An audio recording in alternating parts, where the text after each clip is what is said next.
Amados irmãos, vamos agora ao segundo vídeo da lição de número 11 da Escola Bíblica Americana. No primeiro vídeo nós falamos da introdução e do ponto 1. E agora nós vamos falar do ponto 2, 3 e a conclusão. Ponto 2. O sofrimento como meio de revelar a justiça e a soberania de Deus. A justiça de Deus demonstrada. Quando defende a justiça de Deus, Eliú faz coro com seus amigos na acusação contra Jó. Em sua perspectiva, os argumentos de Jó não passavam de insolência. Como pode o Todo-Poderoso agir com injustiça conforme Jó deixou subentender? Deus jamais age injustamente, por isso contrariaria sua própria natureza. Nós realmente não vemos, como eu disse aqui, tanto a avaliação de Elifaz, de Bildade, de Zofar, e agora parte da avaliação de Eliú sobre Jó estava incorreta. Jó não estava sendo insolente. Pastor, Jó estava fazendo o correto? Não, eu repito o que eu falei no primeiro vídeo, em um momento da lição. Lá, a partir do próximo capítulo, vamos estar na próxima lição, Deus vai aparecer a Jó, Deus vai falar a Jó, vai fazer várias perguntas a Jó, e Jó vai dizer, olha, eu falei do que eu não conhecia, falei do que eu não sabia. Então, em alguns momentos, na sua defesa, Jó falou que não sabia. Mas, vamos pensar numa coisa aqui rapidamente. Imagina você, enfermo, doente, sem bem material nenhum, com a perda de todos os seus bens, e os seus 3 amigos, talvez seus 3 melhores amigos, e depois um 4º amigo, viessem de alguma forma te acusar. Embora a Eliú, Jó não respondeu. Jó respondeu a Elifaz, respondeu a Bildade, respondeu a Zofar.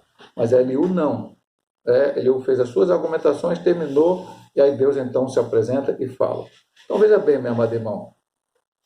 Eu disse até numa lições passadas que falava sobre o sofrimento de Jó físico e emocional. O emocional de Jó foi abalado exatamente por causa disso. Porque se as pessoas chegam e falam para ele, Jó, olha só, entendemos, você está passando por luta, eu não sei, nós também não conseguimos entender o que você está passando, mas nós estamos aqui para orar por você, vamos pedir para que Deus revele, que Deus abençoe, que Deus te cure, que essa situação passe, que essa situação melhore. Aí chegar lá e falar, pecado, é pecado, é pecado, é pecado, a nossa teologia é essa, você ainda... Aí começaram a ficar meio nervosos com Jó, de certa forma, entre aspas, para dizer, olha, não, você está falando besteira. Então, Jó foi insolente? Não. Jó não tinha um conhecimento daquele momento. E aí a gente vai olhar uma coisa que não está escrita aqui na lição, talvez nem esteja escrita na outra. Deus perguntou coisas a Jó, mas não acusou Jó. Seus amigos acusaram ele, mas Deus não. Deus não chegou para Jó e falou, Jó, você foi insolente, Jó, você foi isso, Jó, você foi aquilo, Jó, você foi não sei mais o quê. Jó, simplesmente, eu quero que você me responda isso. Tem argumento para isso? Não. Tem argumento para aquilo? Não. Tem argumento para aquilo? Não tem. E aí Jó podia entender o que Deus queria falar. O ponto 2 diz, o caráter justo de Deus. Para não haver dúvida, Eliú passa a descrever o caráter justo de Deus. 1. Ele age com justiça quando retribui ao homem que ele merece. 2. Deus não precisa prestar conta de seus atos a ninguém, visto que não recebeu autoridade de nenhum outro ser criado. 3. Como provedor da vida humana, ele tem todo o poder de manter ou não a humanidade. 4. Todo-Poderoso não faz acepção de pessoas, quer sejam reis, nobres ou pobres. 5. Deus é onisciente, como tal, conhece os passos e intenções de todos os homens, sem precisar inquirir-los em juízo. E 6. Ele é justo para punir os maus. A ideia de Eliú aqui estava certa? Estava. Em parte, para entender algumas coisas. Ponto 2, principalmente aqui. Deus não precisa prestar conta de seus atos a ninguém, visto que não recebeu autoridade nenhum outro ser. Está certo isso sim. Deus não precisa. Mas se ele quiser, não é prestar conta no sentido, como eu falei no ponto anterior. Chegou com Moisés, falou, Moisés, vem cá, vai lá. Então, Moisés, não. Outros homens perguntaram a Deus. Eu vou citar outro exemplo para o irmão. Eu até digo na igreja, eu prefiro não agir desta forma. Mas houve algumas pessoas que fizeram isso. Deus chamou Gideão e falou, vai com a tua força e livra o povo de Israel. da mão de Midianita. E Gideão falou, não, eu sou o menor. Gideão passou falou, não sou ninguém. Não, vai. Aí ele foi pedir o sinal do velo. Eu nunca me lembro direito a situação, a ordem. Um dia era que o velo ficasse do lado de fora, o orvalho batesse, molhasse tudo e o velo ficasse seco. E ele depois pediu outra prova. No dia seguinte o velo ficou, o orvalho caiu, o chão ficou todo seco, mas o velo ficou molhado, encharcado, que até depois foram espremer lá, isso é muita água. Então, pediu o sinal a Deus. Deus tem que fazer sinal. Gideão, eu te chamei, te mandei, vai, acontece, não tem que provar nada para você. Sim, Deus pode fazer isso? Pode. Deus é soberano, Deus não tem que dar satisfação a ninguém, Deus não tem que provar, Deus não tem que mostrar. Se Deus quiser, se a vontade dele fazer assim, ele faz. Então, o engessar aqui, mais uma vez, vamos usar essa palavra, né? Essa ideia é que estava errada em Eliú e, de certa forma, lá atrás, de outra forma, é errada também nos seus amigos. De entender, Deus é soberano, Deus é provedor da humanidade, Deus não faz acepção de pessoas, Deus é justo para punir os maus. Isso tudo é verdade. Tudo é verdade. Mas a gente sabe, a gente já tem a explanação, que o sol nasce sobre o justo e o injusto. Então vamos começar a achar que os injustos não vão receber o sol, a lua, não vão receber a água, não, o justo. Então, quem é cristão e quem não é? Quem está perseguindo o cristão tem todas as condições da natureza. Mas e, pastor, o final? Final, um dia, cada um de nós vai dar conta a Deus. Será o juiz do trono branco, todos os homens vão comparecer diante de Deus. Então, o que você fez, o que você deixou de fazer, você vai dar conta ao Senhor. Aí é você com Deus, não é eu que vou dizer para você. Então, eu me preparo nesta vida, fazendo a vontade do Senhor, cumprindo a sua palavra, entendendo a sua soberania, tudo mais. Ponto 3. A defesa da soberania de Deus. Atente para a seguinte pergunta. Será que Deus deve recompensá-lo segundo o que você quer ou não quer? E aí ele cita a tradução, uma NAA 34-33. Talvez em outras traduções seja um pouco diferente esse texto. Ele encerra o capítulo mostrando a Jó que Deus, em sua soberania e livre vontade, não tem a obrigação de agir segundo o querer do homem. Sendo soberano, ele não está sujeito a qualquer julgamento humano. Por todo o livro de Jó, o autor destaca a soberania divina. O exemplo disso está claro no uso da palavra todo-poderoso, que ocorre 31 vezes. Para Eliú, portanto, por ser soberano, Deus jamais age com injustiça, como Jó dera a entender. Todavia, é preciso destacar duas coisas sobre a fala de Eliú. Primeiramente, ele, assim como seus amigos, erra por partir do princípio que Jó havia cometido pecado. Em segundo lugar, Eliú exalta apenas a justiça de Deus e nada diz acerca da sua misericórdia. Para ele, o Altíssimo havia posto sua justiça soberana acima do seu amor, o que é um erro crasso. Deus, sem dúvida alguma, é justo, mas grandiosamente amoroso e misericordioso. Então, qual a situação aqui? Eliú, como falamos no ponto anterior, estamos falando desse ponto todo, talvez até na própria lição. Eliú está certo em algumas coisas? Está. Deus é sua soberania e vontade, não tem obrigação de agir segundo o querer do homem. Se é soberano e não está sujeito a qualquer julgamento humano, não, quem vai julgar Deus, né? Só que ele aí começa a acusar Jó. Ele acha que Jó havia cometido um pecado. Talvez seu orgulho, não entender, não está entendendo, compreendendo aquilo que Deus estava fazendo. E aí ele erra. Qual o primeiro erro dele? Achar que Jó havia cometido pecado. Qual o segundo erro dele? Ele lembra da justiça de Deus, mas esquece da sua misericórdia. Deus, e aí nós estamos falando do pensamento nosso. Deus, quando Adão e Eva pecaram, poderia simplesmente, automaticamente, destruir Adão e Eva e criar um novo casal, uma nova pessoa, que foi segundo a sua vontade. Adão e Eva tiveram o livre-arbítrio de escolher, comer ou não, daquele fruto que foi apresentado a eles, como não podendo comer, se comesse morreria. Eles comeram, Deus destruiu? Não. Deus apareceu lá a eles, mostrou a eles o pecado que eles haviam cometido, porque como diz aqui, Deus não faz acepção de A, de B, de C. Deus mostra. Se eu pequei, Deus me mostra. Se eu me arrepender, Ele me perdoa, pelo seu amor. Adão e Eva certamente se arrependeram, mostraram até o seu primeiro arrependimento, cobrindo a sua nudez com folhas, mas aquilo era insuficiente. Então Deus, prefigurando o Pai, prefigurando a morte do Filho, na cruz do Calvário, mata o animal, cobre a nudez de Adão e Eva de uma maneira melhor, e aí a folha ia estragar, a folha aquela vestimenta não, o sangue é derramado ali também, apenas os tira pela sua amor e misericórdia, tira-os do Éden, para que não comece a árvore da vida e vivesse para sempre em pecado, porque Deus não quer. Ah, pastor, mas jogou o homem o homem agora o homem vai suar para comer, a mulher vai ter dores na sua concepção, mas no 3,15 diz que a semente da mulher esmagaria a cabeça da serpente. O homem até hoje paga pelo preço do pecado, mas a restauração veio através de Cristo Jesus, morrendo naquela cruz, na graciosa misericórdia e graça do Senhor, morrendo por nós. E brevemente Ele voltará. E aí cessará, aí sim, sem pecado vale viver eternamente. Com pecado não vale viver eternamente.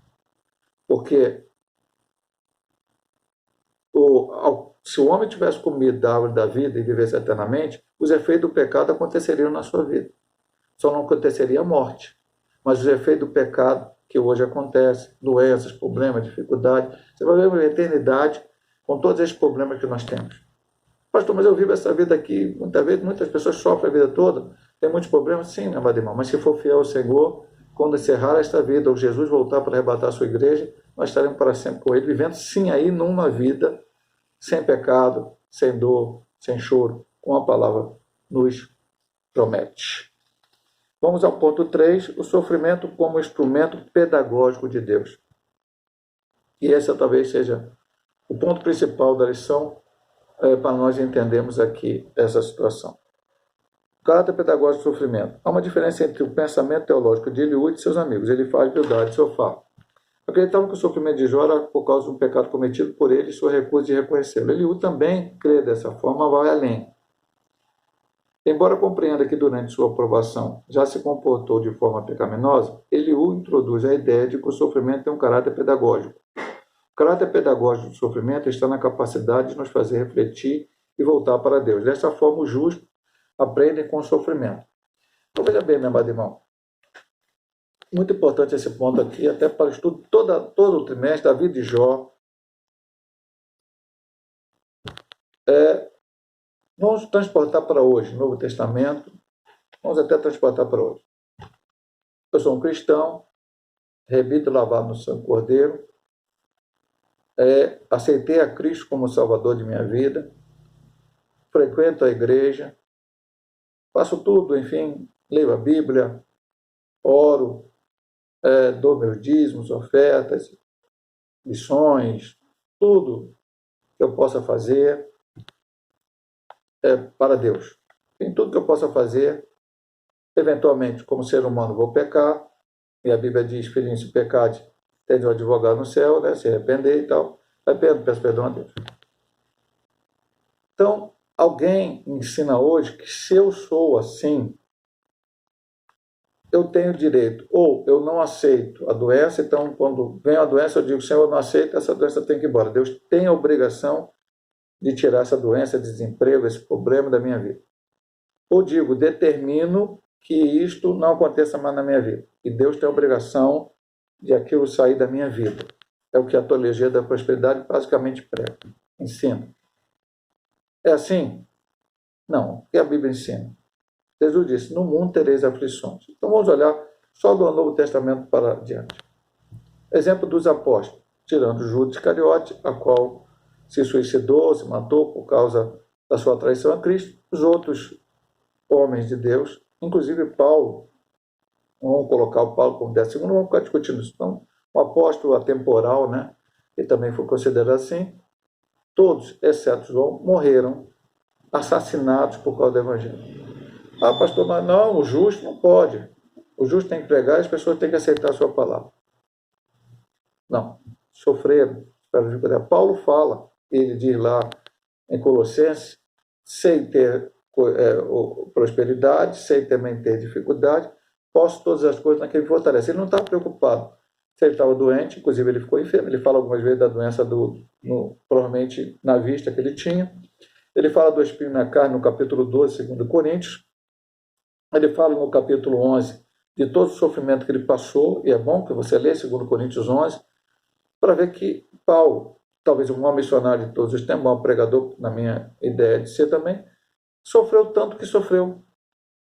Não sofreu por causa do pecado, não é porque ele errava, porque ele estava adulterando, roubando, matando, fazendo qualquer outro tipo de erro. Ele apenas sofreu por ser servo de Deus. Como hoje, muitos crentes ao redor do mundo estão sofrendo em alguns países com a ideia socialista comunista, países muçulmanos, não todos, mas alguns que são mais radicais, em outras religiões também, estão sendo perseguidos.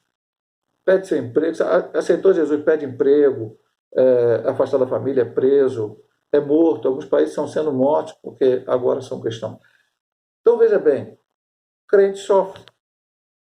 Não há nenhum texto na Bíblia que diga que o crente não pode sofrer apenas pelo fato de ser cristão. Ele não deve sofrer por causa de pecado, por causa de erro.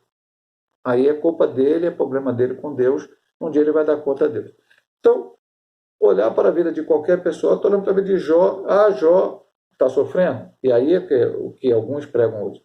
Tem alguma coisa errada na sua vida. E aí começa, meu amado irmão, a fazer aquelas campanhas. E essa campanha é para arrecadar financeiramente dinheiro. Aí, a campanha do tal, arrecada X, aquela coisa toda, para que as pessoas fiquem presas a uma certa situação. Não, meu amado irmão, isso não existe, não é a palavra de Deus. E se eu fosse olhar na vida dos grandes missionários, tem um livro do Orlando Boy, muito antigo, O Herói da Fé, que eu recomendo a sua leitura, se eu não puder um dia ler esse livro. Creio que temos até na biblioteca da igreja sede ali. Esse livro não está emprestado para ninguém, acho que tem esse livro lá. E você vai ver a história dos missionários.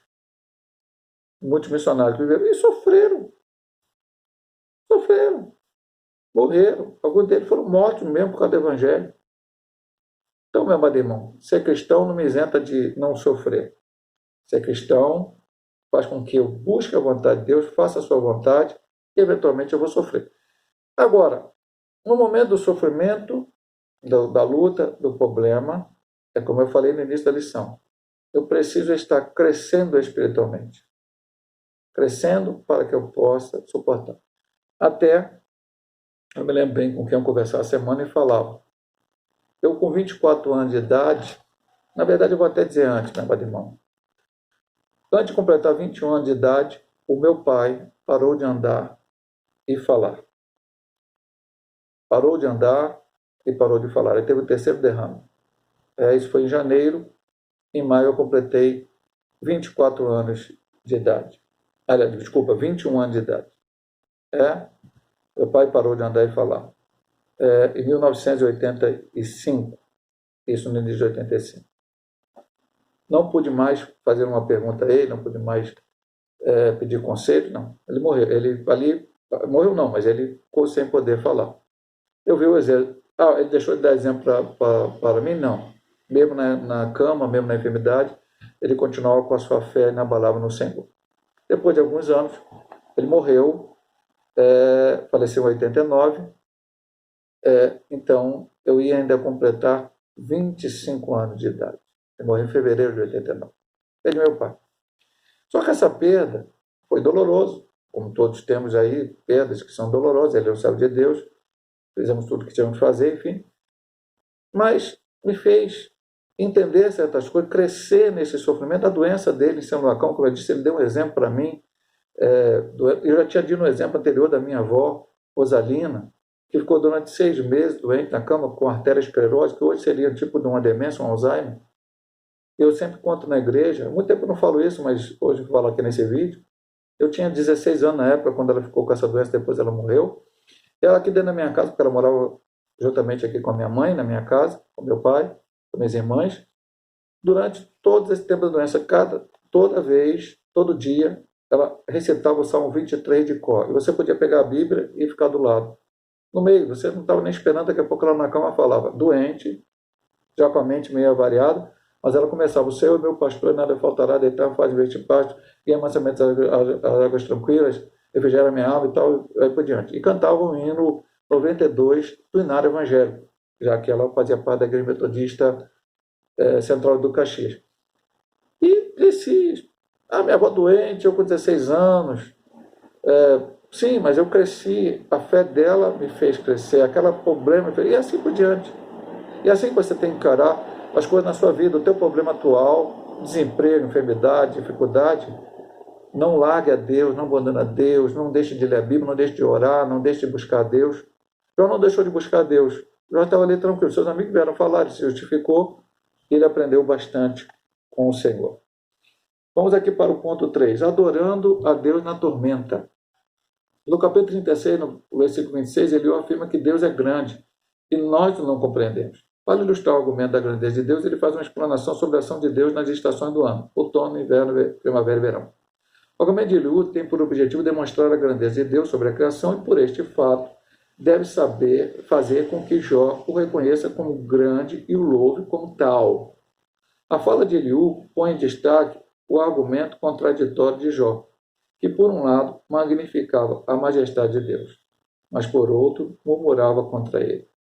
Nesse aspecto, Eliú acerta em mostrar que a adoração e a murmuração não podem coexistir, são atitudes excludentes. Jó 37, 6 a 13, ilustra de forma poética o pensamento do orador. É uma metáfora da situação do patriarca que, por meio da tormenta, em todo o seu impacto e estrondo, pode contemplar o caráter pedagógico do amor de Deus. Então, eu gostei dessa ponta aqui. Nesse aspecto, Eliú acerta em mostrar que a adoração e a murmuração não podem coexistir, são atitudes excludentes. Como eu disse, no momento da tua luta, da situação, se você ficar reclamando, chorando, chorar pode, né? Não estou falando de alguém falar, pastor, não chora, não. Mas ficar só reclamando, você não vai conseguir entender o propósito, a didática de Deus nessa situação. Então, ore, peça a Deus as forças. Às vezes eu falo na igreja, alguns não, teologicamente até, não digo alguns da igreja, mas alguns pensamentos que a gente vê na internet, na televisão, acham até que talvez eu esteja falando uma coisa quase que herética. Mas você deve fazer a sua oração